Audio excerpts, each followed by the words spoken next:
सबसे पहले तो आज महाराष्ट्र के डिप्टी सीएम जिनकी एक दुर्घटना में, एक हादसे में दर्दनाक मृत्यु हुई है, मैं उन्हें श्रद्धासुमन अर्पित करता हूं। और साथ में कई लोगों के और भी हताहत होने की सूचना मिली है, मैं श्रद्धासुमन अर्पित करता हूं। आज गवर्नर साहब का अभिभाषण है, इसमें पिछले साल का ब्यौरा भी होगा, आने वाली रणनीति सरकार की जो दिशा है वो भी प्रदेश के सामने आएगी। पर सबसे बड़ा विषय है कि पिछले कुछ दिन पहले ओमार सीट का एक प्रकरण लंबे समय तक चला भी है, आए दिन न्यूज़पेपर्स में छपा भी है, इलेक्ट्रिक मीडिया ने अच्छे से चलाया भी है। हकीकत ये है कि दोनों ही सरकारें युवाओं के भविष्य के साथ फुटबॉल खेल रही है।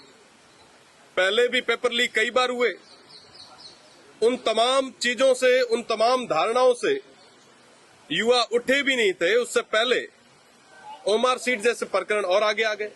जब बाढ़ ही खेत को खाएगा तो बचाएगा कौन? और दोनों ही सरकारें बारी बारी से युवाओं के भविष्य के साथ खिलवाड़ कर रही।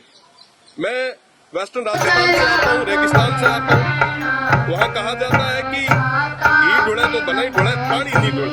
आज के समय में पूरे प्रदेश में पानी को लेकर हाहाकार मचा है। जेजेएम की मैं अगर बात करूँ तो जेजेएम में हम 32वें नंबर पे है, हमारा जो स्टेट है वो 32वें नंबर पे है। और उसमें भी अगर मैं स्टेट की बात करूँ तो बाड़मेर सबसे आखिरी में।